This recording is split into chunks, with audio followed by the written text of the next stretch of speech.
Baruch Sheasah Nisim laviseinu bayamim ahem bezman hazeh. This, of course, is a nusach of the bracha that we say when we light Hanukkah candles. And we say the same bracha also on Purim by reading the Megillah.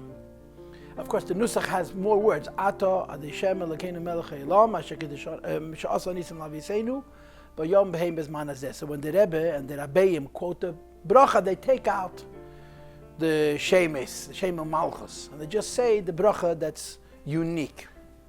Baruch Sheasah Nisim, blessed is he who does miracles, in plural aveseinu, to our fathers.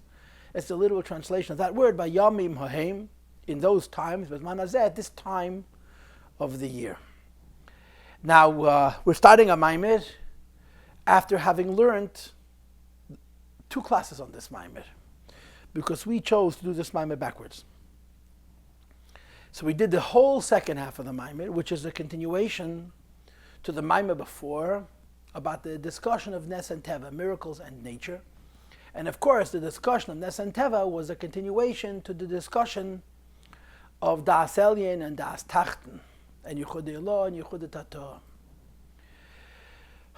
And in the previous Maimer, we learned that there are 2 concepts of godliness: the godliness of the miracle and the godliness of nature. But the Rebbe added one more thing, that although you have these 2 separate ideas of godliness, the godliness of a miracle and the godliness of nature, nature needs a miracle. Nature needs a miracle to shine its godliness. In order to see the godliness of nature, you need a nes. So it was a little bit imbalanced, if you will. Miracles are an entity unto themselves, and nature are dependent upon a miracle to reveal the godliness of nature. In this Maimer, the Rebbe did basically 2 more things. First of all, he said that just like nature needs a miracle to reveal the godliness of nature, the Rebbe says miracle needs nature as well. And the reason a miracle needs nature, because if there's no nature, there's no place for the miracle to be manifest. So just as nature needs a miracle to reveal the godliness of nature, a miracle needs nature to reveal the miracle. The miracle has to have a place to be revealed. And the second idea was that Rebbe divided 2 into 4, that there's 2 levels of the godliness of nature, there's 2 levels of a miracle, and in each of these 4 cases there is an interface, there is a meeting between Nes and Teva. The miracle needs nature to have a place to be revealed, and the nature needs the miracle for the godliness of nature itself to be revealed. This is a very, very concise and incredibly brief summary of what we learned in the second half of the Maimer. Now we go backwards to the first half of the Maimer. I felt, and I actually still feel, that this was the correct way to learn the Maimer. It's just more orderly, especially because we're learning the whole series of Maimarim. So in the last Maimer, we started Nes and Teva, we finished Nes and Teva, now we're going to do this first half of the Maimer. And the discussion in this first half of the Maimer is really a discussion about Chochmah and Bina. And I'll get to it momentarily. I want to read a little bit. There's a Maimer from the Rebbe Rashab, where he explains this statement from the Siddur. And he asks several questions. The first question is this: Nisim Loshem Rabbeim. The word Nisim means miracles in plural. So the Rebbe observes that when the Siddur says Nisim, it's Neisef al Nisim Rabbeim. Obviously it means many different miracles. God Almighty didn't only perform one miracle in history. He continues performing miracles. But it's Gamri Besugin Nisim. The word Nisim connotes not only that there are many miracles, but there's different types of miracles. So the first question of the Maimer is, how could there be levels in miracles? Miracles are Ein Seif. Ein Seif is 1. And the first question is the notion of diversity, of variety, is in order, in ishtalshus, in the worlds. Since miracles come from higher than ishtalshus. Commission is bayel il b'dibur amasav paschal yazu into the Maimer before this one. That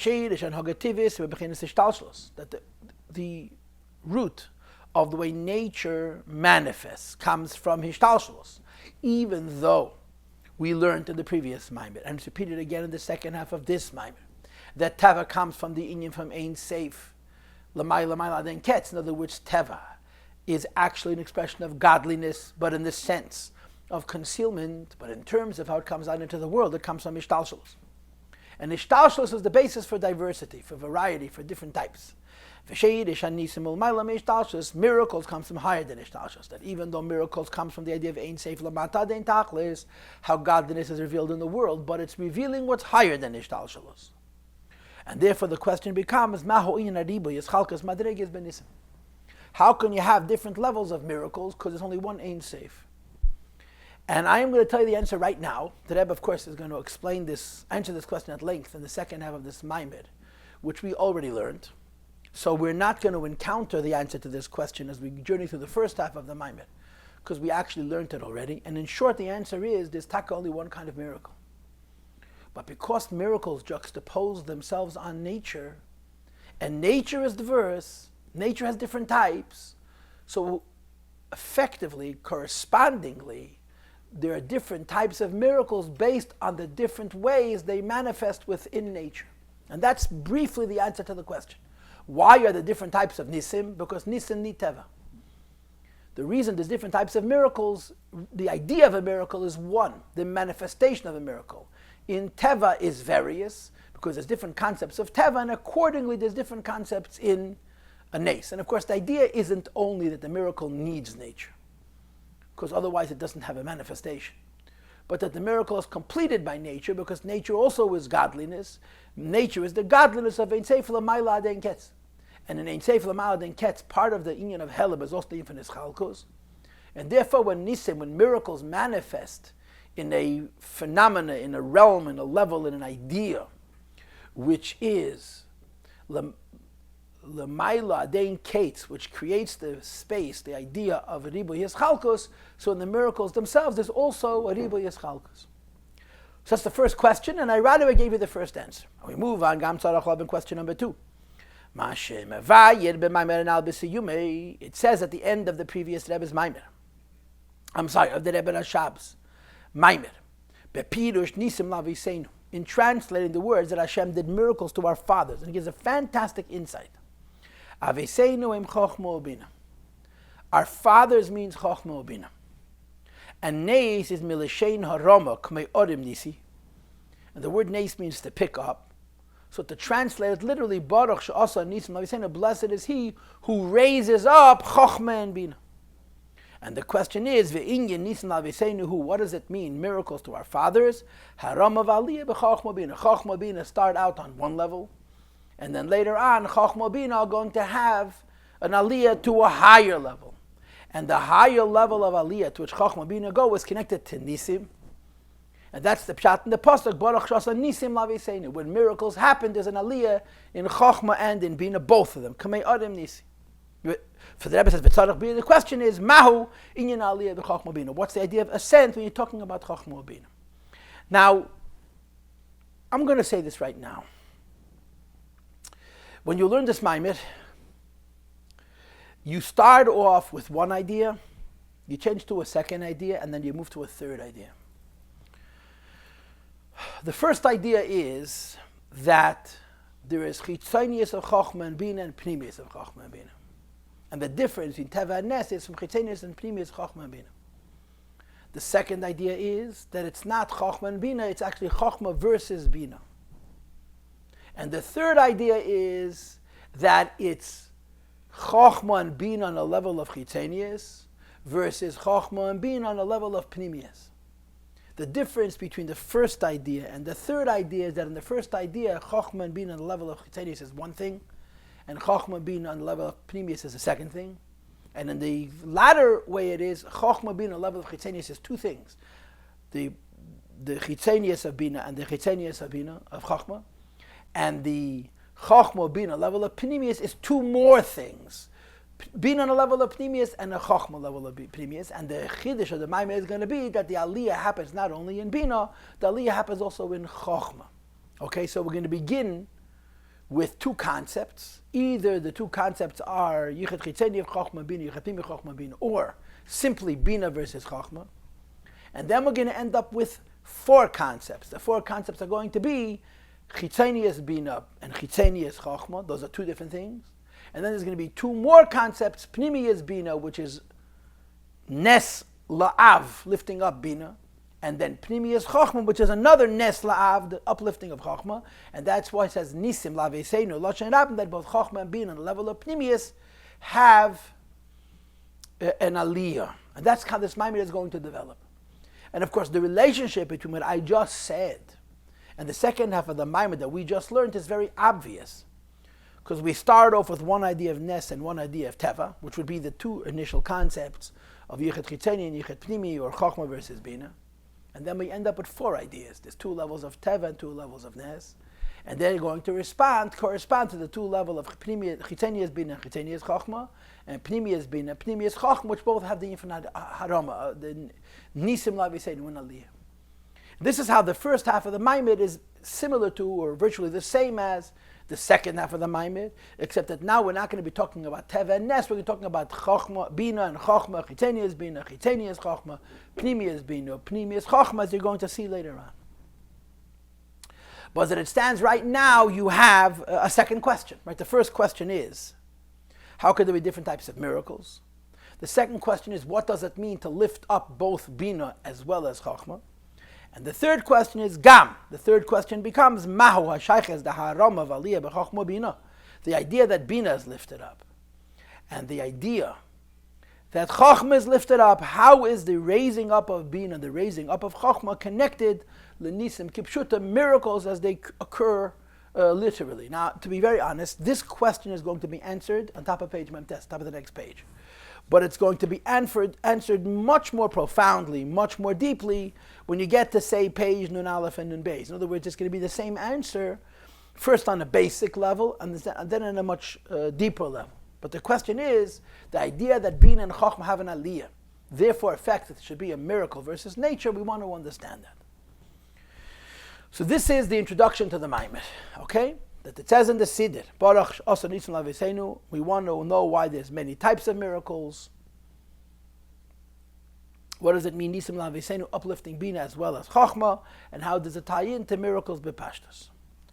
So again, remember how this is going to work. We're going to start off with 2, and we're going to move on to 4, okay? I suppose you're moving on to 4 at the bottom of page Nun. That's if you have to put it in a location. That's probably where it is. But we're going to start off with 2 ideas. And in the 2 ideas itself, there's going to be 2. One is yichud chitzeni bina and chokhmah, yichud pnimi bina and chokhmah, and then the 2 ideas are going to change into bina stam and chokhmah stam, as you'll see momentarily. So the Rebbe continues in Perek Beis of the Maamar, and he says, in Okudas Abiyah, the explanation is as follows: the sheidish shtei ha'hanhogis, the root of these 2 levels of the Eibush is relating to the world. 2 ways Hashem conducts himself in relationship with his world, which are hanhoga tivis, the Eibush that conducts himself in a natural way, Vanhoga Nisis, and the Eibush to conduct himself in a supernatural way, in a miraculous way, whom yichud chokhmah bina, has to do with the nature of the union between chokhmah and bina. Chokhmah and bina are like a father and a mother, abba and ima. And all of us understand that the yichud of an abba and ima produce offspring, produce life. This is not only true biologically, it's true spiritually. That the yichud chokhmah bina brings life to the world. Says the Rebbe, yichud chokhmah bina shnei and yanam. The union between bina and chokhmah can have 2 levels. The reziv chitzeni de chokhmah bina, the external union between the extremity of bina and the extremity of chokhmah. So the Rebbe says that it says in Kabbalah, the zivug zehu tadir, this is a constant union, let's say, made for the purposes of creating subsistence for the worlds. And of course, this is the expression that we all know, terein reyin elam mispash and chokhmah bina are 2 friends that never part, as opposed to doidim, as opposed to Zoh and Malchus, that even on the level of chitzenius, that their zivug, their union is leprakim, is not constant. But chitzeni and chokhmah bina are always in a state of unity, and the unity between chokhmah and bina on a level of chitzeni is the basis for the sustaining of the world on a level of teva. Who sheidish and teva, which is the source of nature. What's the relationship between chitzeni and chokhmah bina and teva? It's very, very simple. The key von shezivug zelet seidach kiyam ha'elam is since the union of the chitzeni is bina with the chitzenius of chokhmah is in order to sustain the worlds. Now, of course, I say this in different words. When you go to higher levels, everything is obviously holier and more sublime and more exalted and more godly. So when you're talking about chokhmah and bina, even on a level of chitzenius, the way they are in Atzilus, they're godly. So, but as high as they are, they exist so that from them there should be descent, a de-evolution of the worlds below. And of course, the way it's going to come down into the worlds are going to be a hell and behesta, and they're going to conceal over godliness. So we say that the beginning of the concealment of a godliness, which happens down here, goes all the way back to Chochmah, Bina, Vatzilus, because their yichud is a yichud chitzeni. And he says, Lochein hanhogas ha'elam anamshachas b'bchinazu. Since this chitzenius of Bina, and the chitzenius of Chochmah, was created not to reveal godliness into the world, but rather to create the world itself, the way it works is hidden.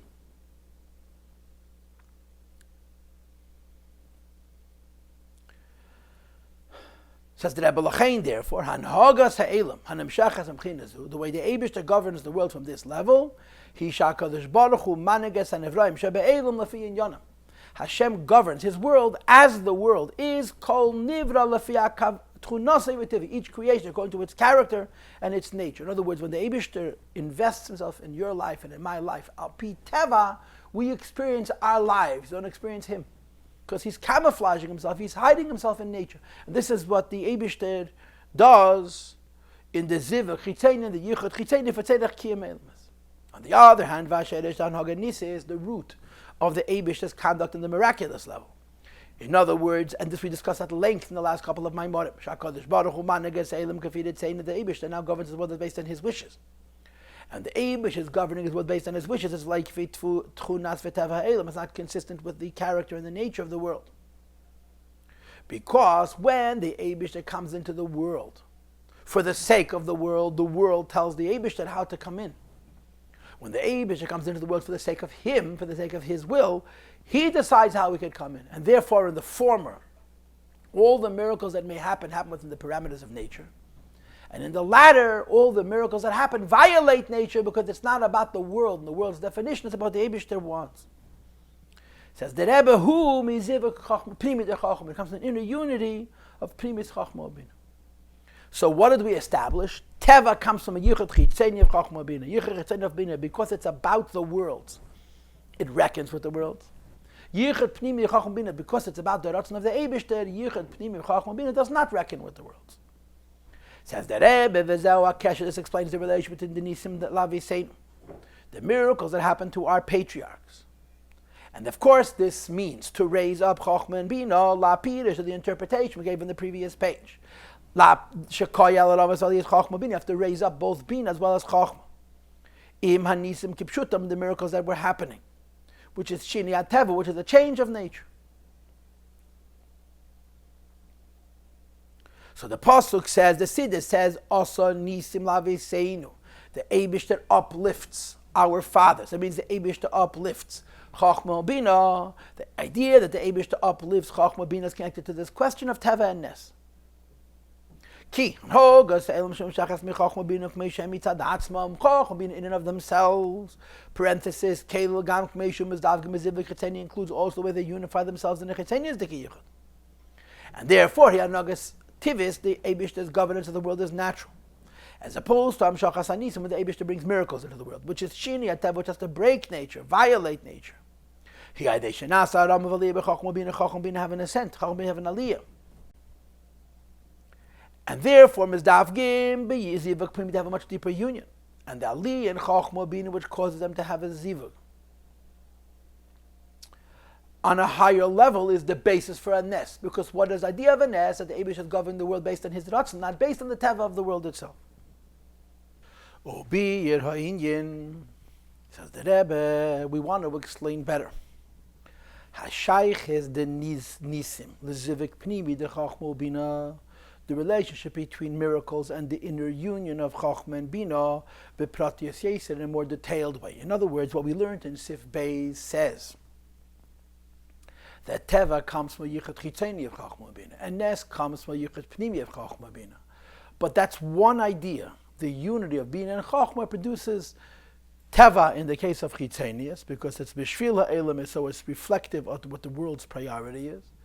And Nes comes from Yichud of Pnimi of Chochmah Bina, because a Nes is about the Ratzon of Hashem, which is higher than Teva.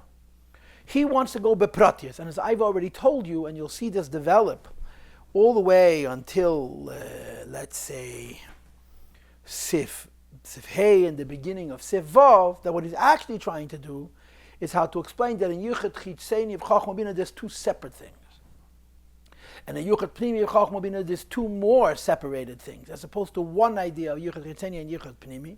So he begins to develop this idea by delving further into Teva and Nes. Yuv and Behegda Mashin is Ba'ayela says that we have to go back and visit again. What we discussed in the Maamar Pasach Eliyahu, the Anog Asat Teva, the Eibishter's governance of nature.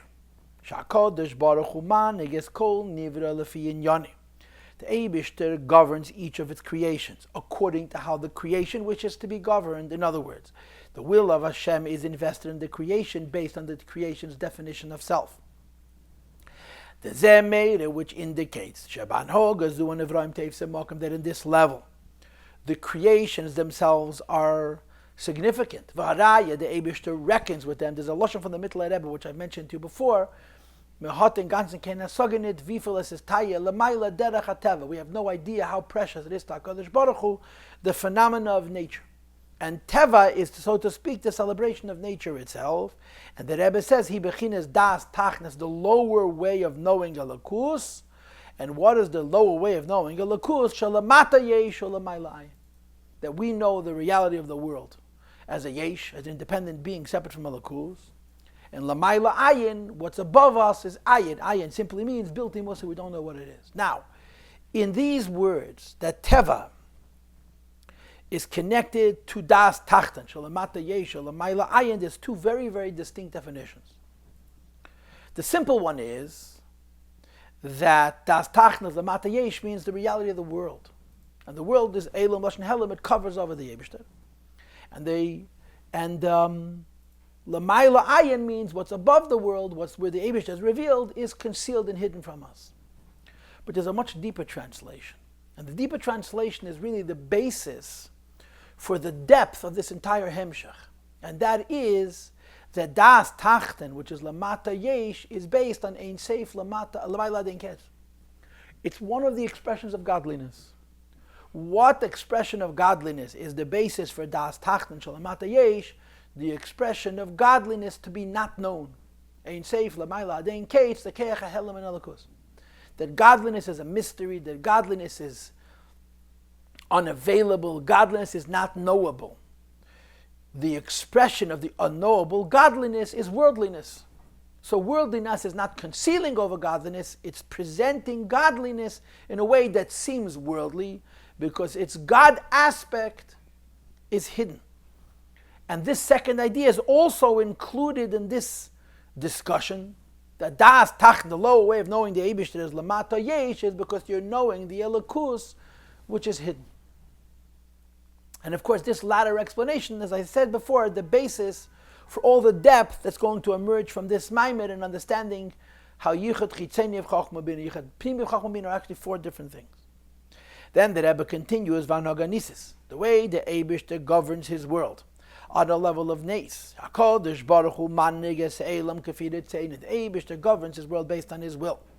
V'lei k'fi tchunas v'teva nevraim, rather than according to the character and nature of each creation, meaning to say the Eibishter enters into the world with a disregard for the world's parameters and the world's limitations, and he therefore violates them and changes them and transcends them, which is what a miracle is, because Shazam made it. This indicates Shaban Hogazu on this level of involvement, this level of governance. The Eibishter is not reckoning with the framework and the limitation of the natural order of the world, and this is Bechinas Das Elyon. This is the higher knowledge. What's the higher knowledge? Shalamayla Yesh. That what you know first of all is Hashem, and He's the Yesh Amiti, the truth. Well, Lamata Ayin, and in the presence of the truth of HaKadosh Baruch Hu, everything is insignificant. Everything is nothing. Ayin doesn't mean Bilti Musag. Ayin means Ayin V'efes, of little value, of no value whatsoever. And again, here it's the same idea. The simple concept of Das Elyon would be the way you know godliness as opposed to knowing worldliness.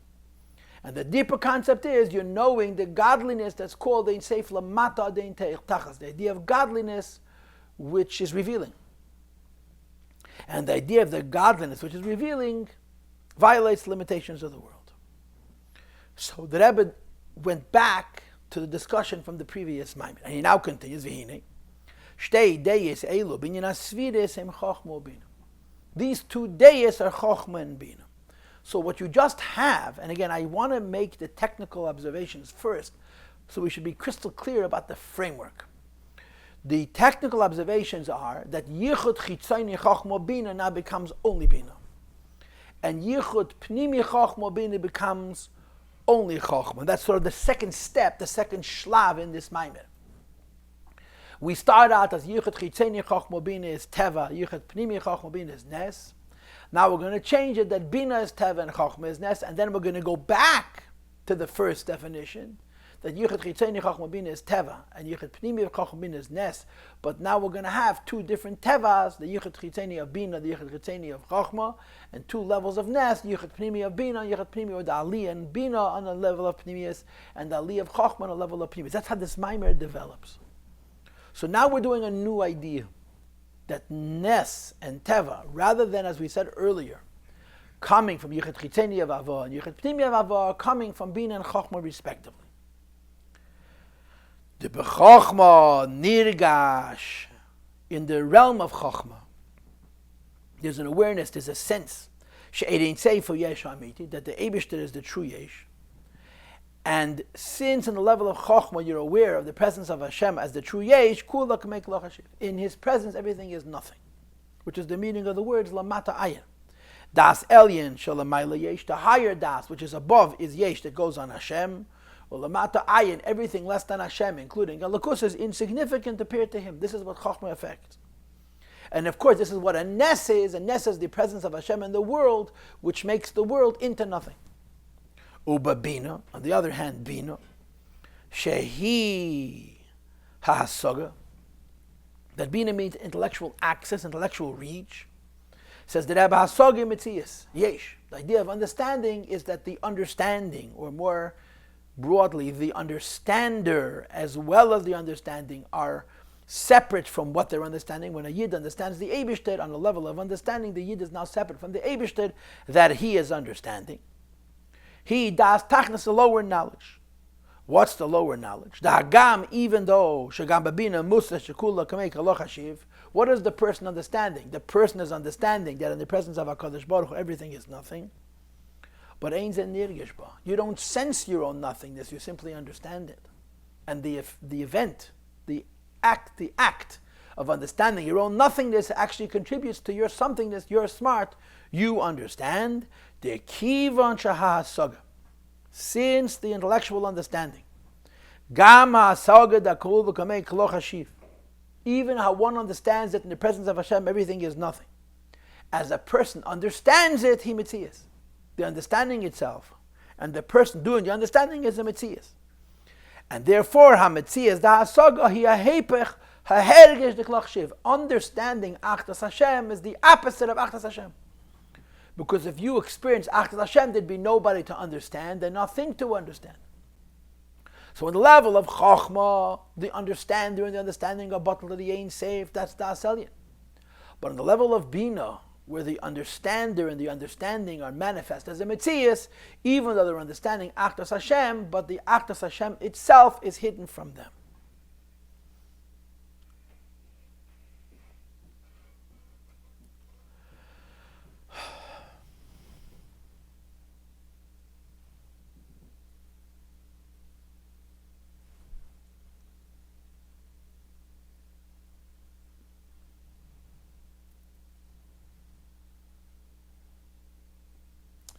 I want to share something with you by way of introduction. This is very basic. Basic doesn't mean simple, basic means important.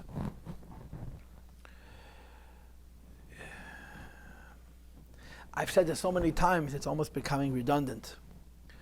We've been doing this for a while. We started these shiurim, over 5 years ago. We've been doing it for a while. We learned many shiurim.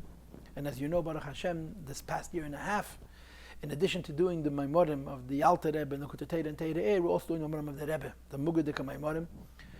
And it's a schus to learn the Rebbe's Teirei especially. Learning Chassidus, Barabim is a very big schus, but learning the Chassidus of our Rebbe is a special schus for us. So one of the ideas that comes up over and over again in our learning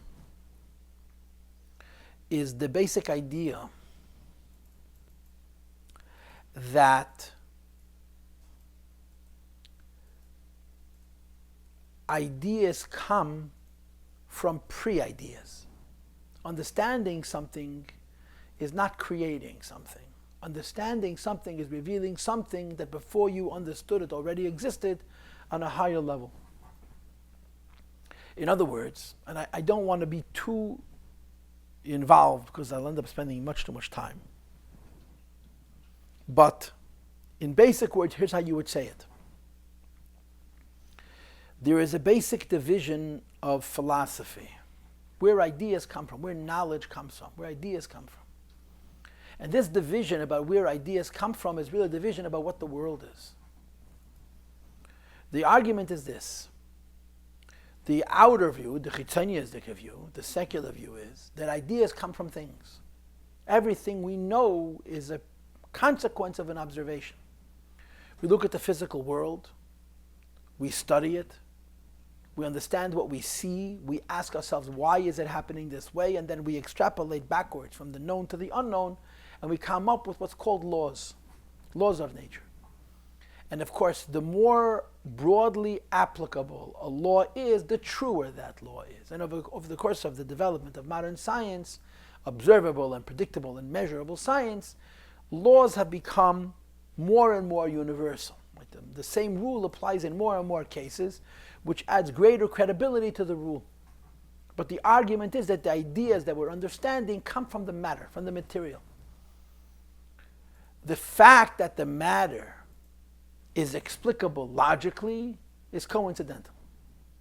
The fact that it makes sense, that nature makes sense, that you can study it and understand it, is just the way it happens to be. The order of the world could be as such that it shouldn't make any sense, but through observation and study and analysis, at least to some degree, or at least on some level, it appears to make sense. And that's where ideas come from. Ideas come from things. And of course, the same comes in human experience when you study the psyche of a person, the way people live and the way people respond and the way people collect experiences and hold on to old experiences in their subconscious explains the concepts that we understand in mental health and in physical health and so on and so forth. And of course, the second view is very different. This is the view of Torah, and that is that ideas come before matter.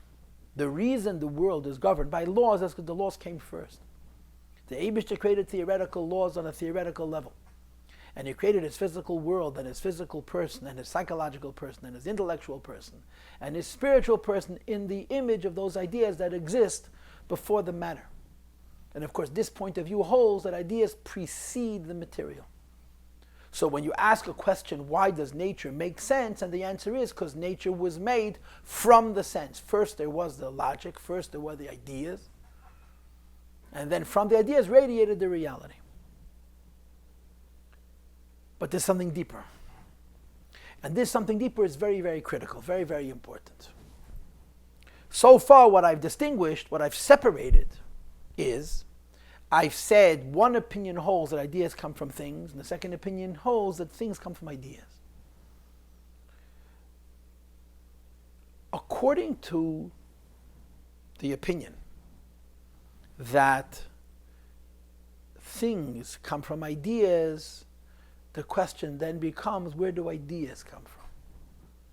In other words, if I understand that the Ruchni comes before the Gashmi, first there is a spiritual realm, which is the realm of ideas, Seichel Nivdal, as it would be called. And those abstract ideas, those absolutely true ideas, those ideas that are true not because there's a world or because there's things, but because they're theoretically true, are the source of the manifestation of those ideas in the physical world. The question then becomes, where do those ideas come from? Where do those absolutely true ideas come from? And the answer is from higher than Seichel. Certainly, al pi Kabbalah, the answer is from above reason. Just like the material comes from the ideas come from what we would call super ideas. There's a lot of ways of explaining this.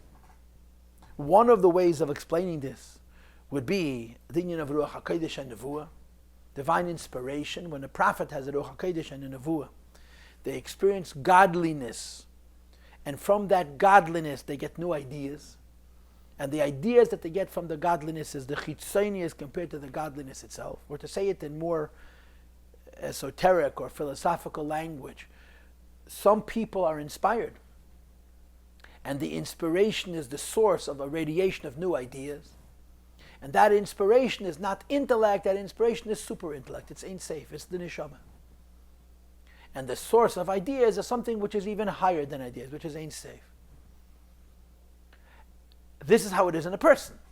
In a person, the source of ideas is inspiration, is the equivalent of, or the virtual form of, the union of a nevuah, of inspiration. Ideas come from the neshama, from higher than seichel, down into seichel. And of course, in a bigger sense, and in a more cosmic sense, ideas come from Ein Sof. Everything comes from Hashem. And in Hashem, they're all one. And as they emerge, so to speak, as they come through a hishtalshlus from Ein Sof towards the world, they diversify. They become many different types and different aspects. And this is the idea that from Ein Sof you have a world, but the process of going from Ein Sof to world has steps. And one of those steps is that from Ein Sof emerges Chochmah, or Ratzon, Kesed, and from Kesed emerges Chochmah, from Chochmah emerges Bina, and then from Ruchnius emerges Gashmius through an event called Yesh Me'ayin. But there's a series of steps. So ideas come from Ein Sof, and things come from the idea. This is how it's understood, al pi pnimis ha'inyanim, according to Chassidus. So if you think about it, ideas are little pieces of Ein Sof. Or to say differently, ideas, if they're only true, are little pieces of nevuah. They're the chitzenius of nevuah. If an idea is true, it was inspired. The one who was inspired with that idea did not only understand the idea, he sensed what we would call its light as opposed to its intellect. And the ideas that reach us are little pieces of Ein Sof, are little snippets or the chitzenius of an inspiration, of an Ein Sof. But to the intellectual, all he has, the one who is sitting b'choshech, the one who is sitting in darkness, doesn't have the inspiration, is not connected to the Ein Sof, is the concepts themselves. But if the concepts are true, in other words, the concepts are Torah, they're coming from Emes, and they're connected to Ein Sof, every idea is a piece of, is a concealment of some kind of an enlightenment, some kind of an Ein Sof, some kind of a piece of a lakus. So what's the catch? The catch is very simple. The catch is very simple. The Eibishter's wisdom has to reach us. Period. The Eibishter's wisdom has to reach us. Period. If the Eibishter's wisdom is going to reach us, there's got to be two criteria. Number one has to be the Eibishter's wisdom. And number two has to reach all the way till our level. So if people were on a higher level, if people were more sensitive, if people were more pure, if people were more wholesome and healthy, as the Rambam describes it in the Shemeinah Perakim, if people were more open to inspiration, the ideas of the Eibishter would reach them through less tzimtzum. If people are less sensitive and less wholesome and less pure and less in tune, in order for the ideas of the Eibishter to reach them, they have to descend lower. So the phenomena is the same. The Eibishter is revealing to us the secrets of creation, which is the Torah. The Eibishter is revealing to us the inspiration, which is the basis for not only the creation of the world, but for the purpose of the creation of the world. That process of the Eibishter revealing to us the secret of what creation is and why creation is determined by the level of the person. A person on a lower level has to have the information brought closer to him, but in the process he loses the Ein Sofius, the inspiration aspect, and the person on a higher level is relating to it more directly. And that's the difference, if you want to use these terms, of a Navi and a Chacham. A Chacham understands, but he doesn't have the capacity to be inspired, he doesn't have the capacity to visualize. He can't experience the inspiration beyond his human intellectual understanding. And a Navi is sensitive to the idea when it's not yet an idea. The idea in Kabbalistic language where it's Eir and not Chayes, Eir and not Seichel, Nefesh and not Seichel. The idea how it's above being understood, it's the source of many ideas that will later be understood by him or by some other Chachamim and so on. But as he's relating to the communication of the Eibishter to the world, in terms of what he made and why he made it, he's relating to it on a higher level. I told you once the Maaseh Barichas, I really don't want to repeat it, how the Rebbe Rashab asked a Chassid Pshat in a Maimer. And the reason he asked him, because the Rebbe wasn't sure if he understands it or he knows it Baruch HaKodesh. Because having Ruach HaKodesh, the Rabbi Zechon Amal gesagt, Amal is better nicht haben Ruach HaKodesh. Sometimes Ruach HaKodesh interferes. The Rebbe Rashab wasn't sure if a particular concept in Imrei Bina was intellectually understood or was known to him as a Rebbe, as a Baruch HaKodesh. So we asked a Chassid who had no Ruach HaKodesh, and when the Chassid was able to explain it to him, the Chassid actually didn't explain it to him, it's Halarichas Asipur, the Rebbe Rashab said, I see that Mitzechel Alein Kem Endurach Yen. So that's the point. The Eibishter gives us his wisdom, and the closer we are to him, the more directly we get the wisdom. And there's a precipice, there's a line. Above that line is Oyer, or Ruach HaKodesh, and Nevuah, and Ein Seif. And below that the line is Seichel, is Chitzenius. In general, so let me say this before we continue. When we talk about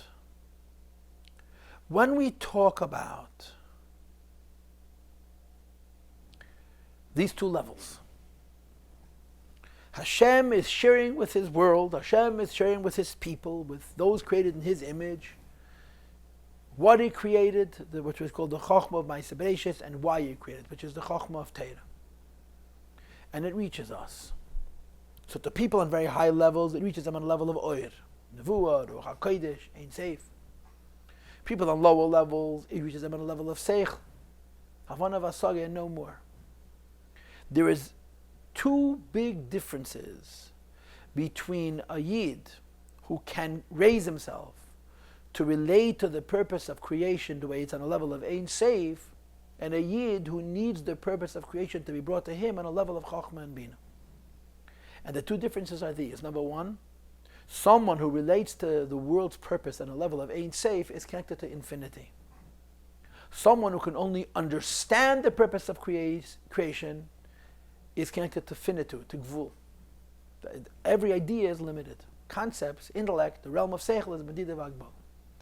And there's another very big difference. And the second big difference is this. If a person is able to relate to what the Eibishter created and why the Eibishter created it, on a level of Ruach HaKodesh and Nevuah and Oyer, it's called in Chassidus Eir B'li Kli. It's light without a vessel. It's enlightenment that has no form. This Jew is sensitive to Oyer without the Medida V'Agbal, without the containment of a Keli.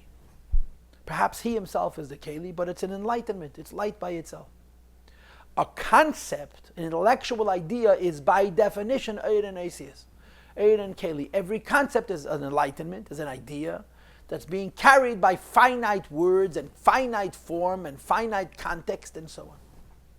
So if someone is relating to what the world is and why the world is on a level of Oir, so first of all, it's connected to the infinity of it.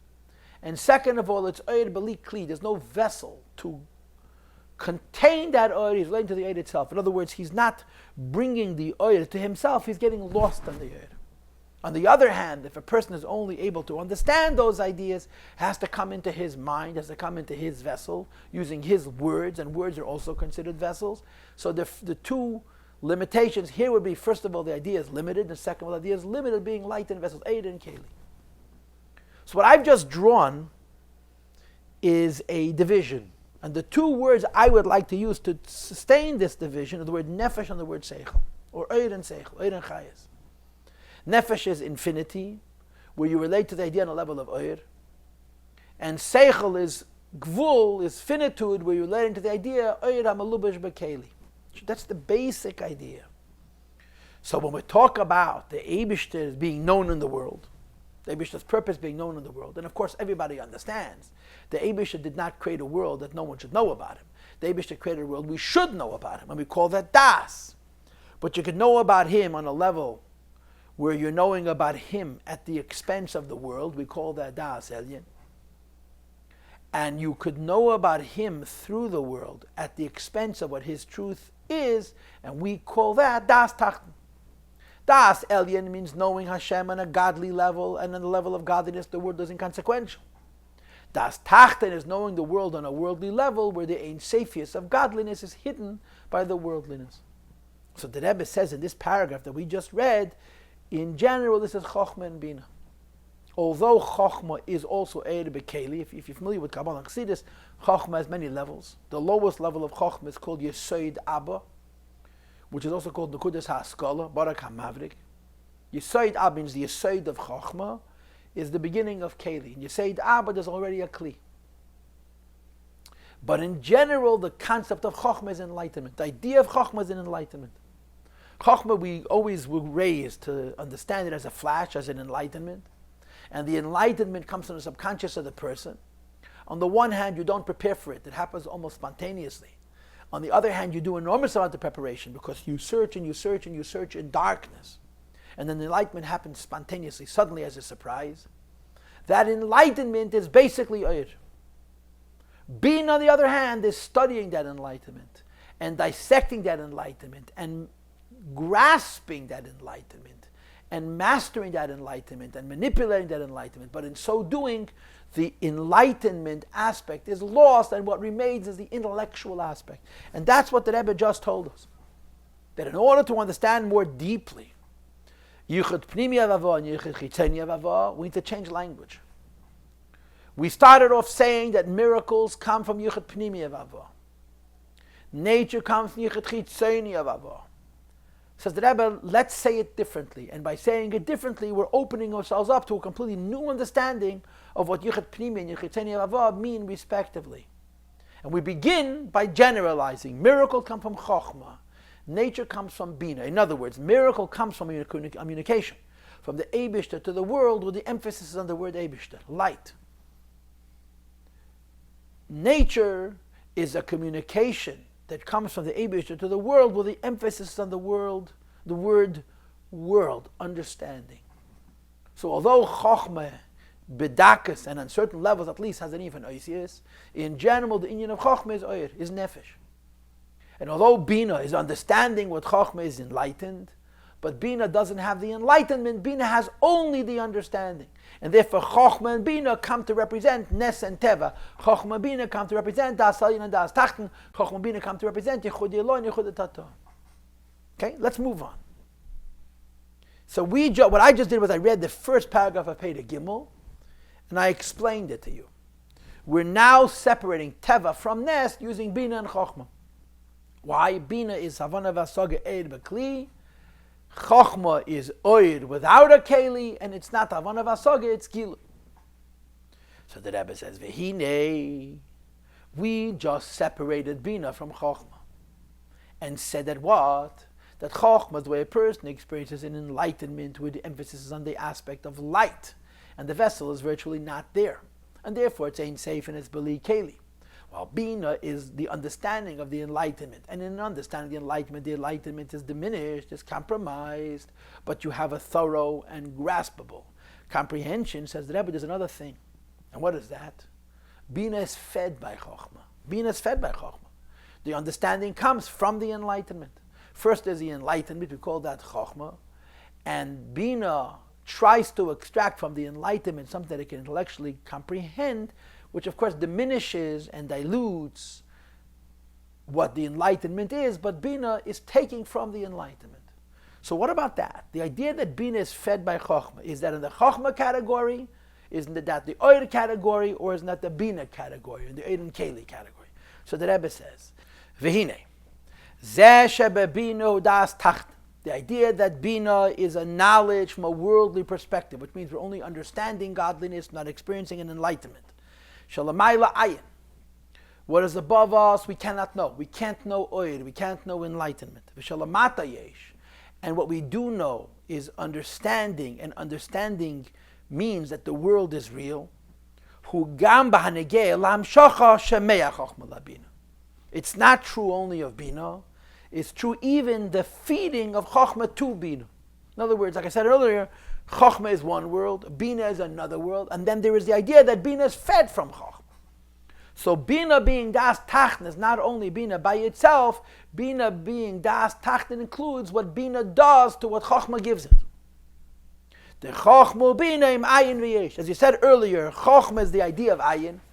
Ayin means, to us it's unknown, because it's Ein Seif, it's Oir, it's infinity, it's without any Keli, without any form. Bina is Yesh. Bina means it's limited and it's of light in a vessel. Says the Rebbe, V'shabas avina mea Chokhmah. Bina comes from Chokhmah. However, the way Bina comes from Chokhmah is bedugmas eshavas yesh miyayin. It's similar to, though not identical with, the concept of yesh miyayin. What is yesh miyayin? Yesh means Hashem makes something. And the thing that he makes is called yesh. Yesh means when you observe it, when you look at it, you see something independent. You see something independent to such a degree that it's almost as if it created itself. What makes the yesh a yesh? And the answer is because the source is ayin. And like it says in Chassidus, ayin is a question. Like ayin yava yesh, from where? So creation of yeshus, the reason there is a world that exists in such a way that you can allow yourself, or that it allows for you to deny the Eibishter, is because its source is hidden from it. And Chochmah Bina is that in a microcosm. You cannot say that Bina doesn't know Chochmah at all. That's false. Bina and Chochmah are close. But what Bina takes from Chochmah is completely separate from the way Chochmah has what Bina is going to take. When the Eibishter creates the world, in independent yesh, from a source that is unknown to the yesh, the ayin has to be hidden from the yesh. Because if the ayin would be revealed on the yesh wouldn't be a yesh. And the reason the source of creation is called ayin. The world is a yesh, the world perceives its own self identity and its independence because its source is unknown. The fact that the creation, that's a yesh, doesn't know the source, has two aspects. It's not only because the yesh is too unintelligent to perceive its source. The reality of the creation is so far removed from the godliness that created it. It cannot know it. But there's more. It isn't only that the yesh doesn't know the ayin because he's not smart enough, but it's because the ayin hides from her.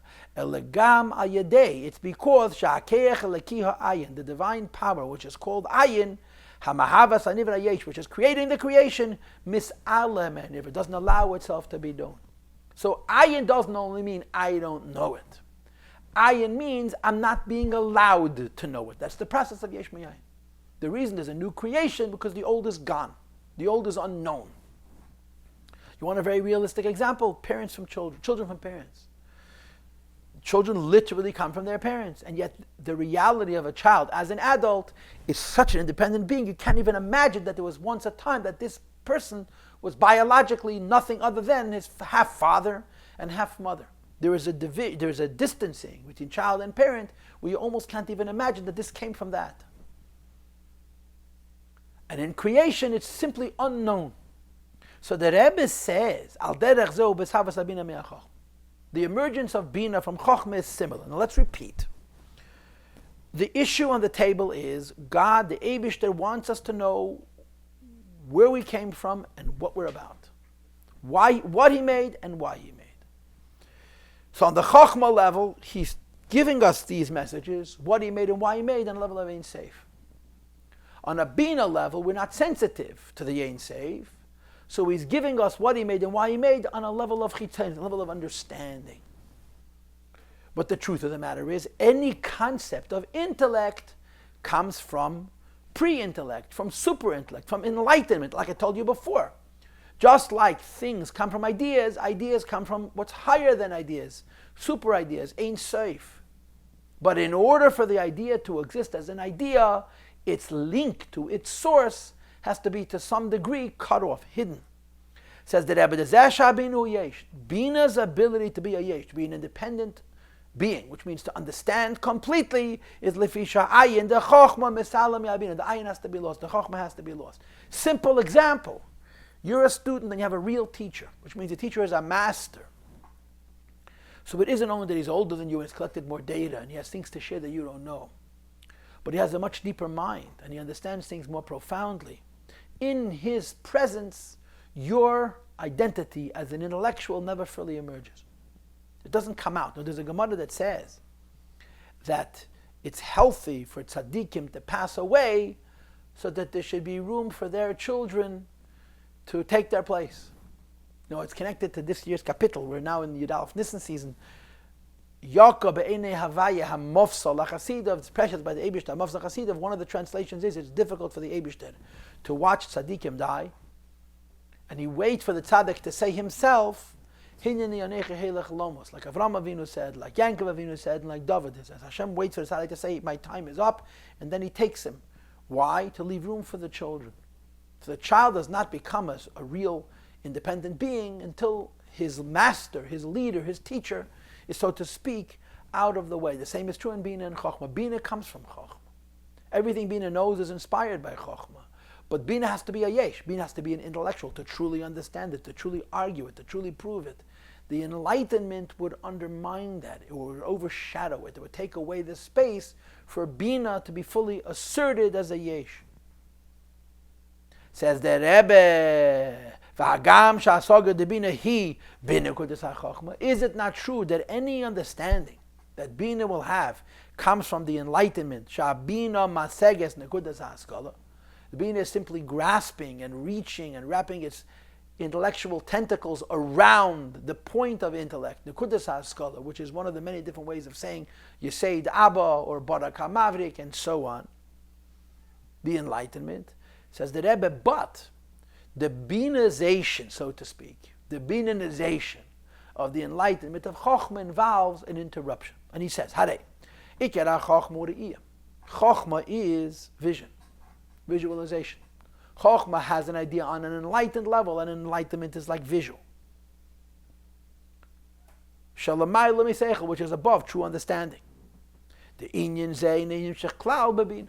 The fact that Chokhmah doesn't only relate to the truth of the world on an enlightenment level, but on a level we could picture it, we can visualize it, is not diminished in Bina, it's lost in Bina. And of course you've heard this idea many times before, that the difference between hearing something and seeing is incomparable. And the first reason is because when you see something, you see it as an akudah. You see the whole thing as a single point. And when you hear something, you hear it, how it's broken up into many different aspects. And if you will later recreate in your imagination, using all the different aspects that you heard, a visualization of what you heard, it will never amount to one who sees it directly. So in Bina, the Re'iyah aspect of Chokhmah is altogether lost. Moreover, V'gama Askola de Chokhmah. Not only is the Chokhmah's visualization altogether lost on Bina, even the intellectual aspect of Chokhmah, Shenimshechas B'Habina, which comes to Bina, is Be'ikir Hanochas HaNefesh. It's primarily what's called in Chassidus, Hanochas HaNefesh. In Yiddish it's called der leg in Nefesh. How do you translate Hanochas HaNefesh in English? Hanochas HaNefesh means ideas that resonate, ideas that seem right. I guess scientists would use the word elegance, the beauty of it. Chokhmah relates directly to the elegance, and Bina relates to the techno process of being a technician or an engineer, breaking it down into details and understanding every aspect. So in Bina, the Re'iyah is completely lost, and even the Hanocha is lost. What Bina maintains of what Chokhmah was is only the Chitzenius. And consequently, Umashe Musag B'Bina. What Bina reaches, I like to translate these words precisely. The literal translation of the word Asaga is intellectual reach. What Bina reaches is Rak HaSeichel Shebenekudas HaAskola HaChitzenius, is only the idea in the point of intellect that's superficial. Aval hanocha shebenekudas haskola, the idea that seichel, on a level of chokhmah, isn't only deeper, but it has a certain resonance and an elegance to it. Moreover, there is a level where you can almost picture it, visualize it, which is apnimius va'atzmus shalahu bechinas ayin lagabe bina, is altogether unknown to Bina. In other words, she'eni musagba. So what did the Rebbe just do? We start off with chokhmah and Bina being two sides of the divide, so to speak. Chokhmah is the end of the level of enlightenment, and Bina is the beginning of the level of understanding. And now we're adding something else. Enlightenment of Chokhmah feeds understanding of Bina, but the phenomena of the enlightenment of Chokhmah feeding the understanding of Bina is such that even as Bina is being fed by Chokhmah, what Chokhmah is, Bina doesn't know.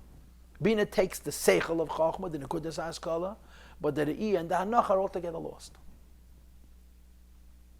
So, we're explaining now why Das Elyon and Das Tachten, or in the language of our Maamar, Nes and Teva are Chochma and Bina. We're no longer talking about Yichud Chitzoni and Yichud Pnimi. It's very simple. Chochma is Nes because Chochma is enlightenment, the Iyah and Hanocha. Bina is Teva because Bina relates to the world on a worldly level. So the world is significant, and the world creates the framework, or the world creates the limitation of language for how the idea is going to be understood. So the Rebbe now continues, and he says in the next paragraph on page, the middle paragraph, near the bottom of the page, now that we understand that the difference between Chochma and Bina is not simply two levels of intellect, but that Chochma and Bina really are the end of enlightenment and the beginning of understanding. Moreover, even in as much as Chochma feeds Bina, Chochma feeds Bina in such a way where Bina never knows its feeder completely.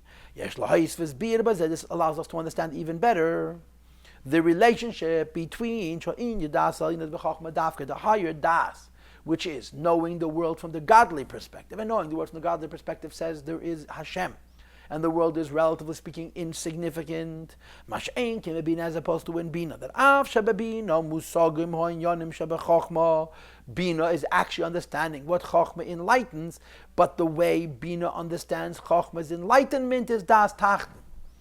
Bina understands what Chachma is inspired by, but because Bina understands it as an intellectual understanding, and if you want to use a very, very superficial idea, you can almost say that Bina is proving it rather than truly sensing what it is.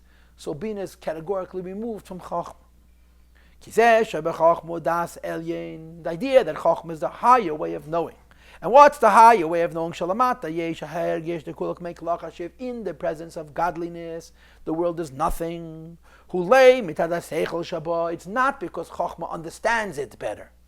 Any level of intellect is metzias. Now, I told you earlier what's the criteria for seichel? Two things. Number one, medida v'agbala, limit. And number two, eir bekeli. And I also mentioned to you that chitzenius of Chochma has those two criteria.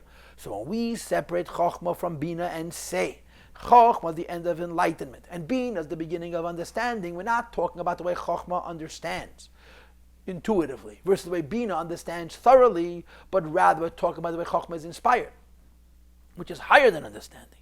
Heipach hahergish, diklachshiv, the opposite of the sentiment that in the presence of godliness there is nothing. So you cannot say that Chochma, to Chochma there is no world from the intellectual perspective, because even the intellect of Chochma still allows for the metzias of the world. Only the deepest levels of Chochma. In other words, the bedugmas to the iyah de Chochma. And of course, in the previous paragraph, the Rebbe said two levels. The higher level was the iyah de Chochma, and the second level was hanochas hanefesh. Neither of these are part of what goes from Chochma into Bina, because they are l'mayla min haseichel, above intellect. And again, if I had to translate these two words, Chochma shel l'mayla min haseichel, I would say two things. They're infinite and they have no asias, they have no keli. Ma she'en kein nekudas haskala, which goes into Bina is a seichel. V'kivan dezeh shenimshach bebina, and what comes into Bina is rak haskala de Chochma, the intellectual aspect of Chochma, where there is a gavul and there is some kind of ACAs, l'chein bebina or das tachten. So Bina is das tachten. So in short and in summation, miracles come from Chochma, but the levels of Chochma with Iyah and Anocha, which are removed from Seichel.